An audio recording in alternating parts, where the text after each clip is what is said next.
Let me ask you a question. Hang on, sir. it wasn't. Where has COVID gone? It wasn't. Diseases don't go away. It wasn't. Where's COVID gone? It wasn't. Well, the COVID strains have got milder, as indeed flu did. Flu used to so kill. it's gone away. Well, flu pandemic in about 100 years ago killed 50 to 100 million people, and it's got steadily milder over the decades since. This is normal medical science pathway for most pandemics, right? So on that, I mean, your sort of cast iron, it was all matrix MSM nonsense, is palpably untrue. Well, I'll tell you why that's not untrue. Let me tell you my personal experience with COVID. I'm an extremely logical person. At the beginning, when everyone was dying, dropping dead in the streets in China, which I never saw, by the way, funny, and the Italian hospitals were full, English hospitals were never full, funny. Me and my brother sat there and said, if this disease is so deadly and can damage us as strong military-age males, then the world is over. So there's no point in hiding in our house. We decided to go to Sweden. On day one of COVID, day one when everyone still believed, we went to Sweden. Why does no one talk about the fact that Sweden was open the entire time? Why does no one talk about the fact they didn't have masks or lockdown or vaccines? My brother and I partied in nightclubs 7 days a week for 3 entire months while everyone in England was locked in their house. Sweden actually had a number of restrictions. Not when I was there. It was open. Not as draconian as we had in the UK, and there are certainly legitimate questions to ask about the scale of our lockdowns. I think people panicked. They saw what was happening in Italy, which had the second best medical healthcare system in the world, and people were dying in massive numbers and the hospitals were overrun. So people may have panicked. Did you hear about the guy who died in a motorcycle crash and it was a COVID death? Did you hear about that one? Well, there was certain Downing Street didn't seem very concerned with there COVID. There was a long debate about people dying of COVID or with COVID. I know all that, but the bottom line for me, it is indisputable that COVID was a deadly pandemic that killed a lot of people. It turned out a lot of older people more than young people, but they didn't know that at the time, not for a long period. The vaccine saved millions of people's lives. There are legitimate questions about some of the boosters, about some of the side effects of the vaccines, as there are, by the way, with all vaccines. But the idea that COVID is some invention by the matrix to suppress and control its people is for the birds, Andrew.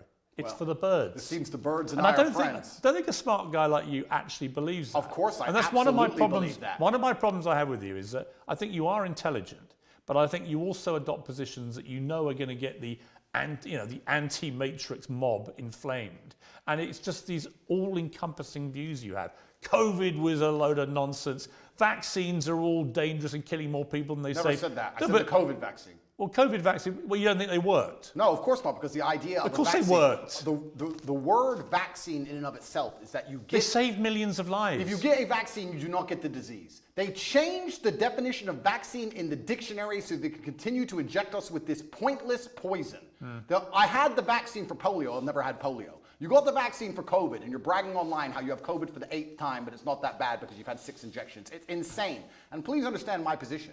Please understand that I'm a person who doesn't believe any of these studies, don't believe any of this garbage, don't believe the Matrix. I'm a person who was in Sweden for 3 months as everyone was afraid, locked in their houses, partying at will. It was perfectly fine. They had a lower death rate than the UK. They had a much higher death rate than their neighbouring countries in Scandinavia. Did you know that? They had a lower death rate than the UK. Did you know that? It doesn't, no, I didn't know that. It doesn't matter to you? Of course not. So you wouldn't compare them to their immediate neighbours. You'd only compare them to a country in the UK. If you think lockdowns worked, Pierce, if you think lockdowns... I think lockdowns were only acceptable as an immediate panic move, which it was, before there were vaccines. The moment they had a successful vaccine program that worked, then there was no justification for further lockdowns. You're a very important person, and you're very well respected. I'm not important, I'm a journalist. No, you're very important, and you're very well respected within the UK, and you've been famous for a very long time.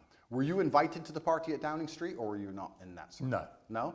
Well, that's a shame. And I thought the behaviour... Because they seemed very concerned about COVID on the TV, and by the way, they didn't seem to give a shit as soon as the TV was on. I thought that was disgraceful. And I thought Boris Johnson and the people working at Number 10 who were having those parties, when I had friends of mine who were literally saying goodbye to their mothers on FaceTime on their phone because they weren't allowed in to see them. I knew people in care homes where it ripped through and killed a third of the people in the home in 2 weeks.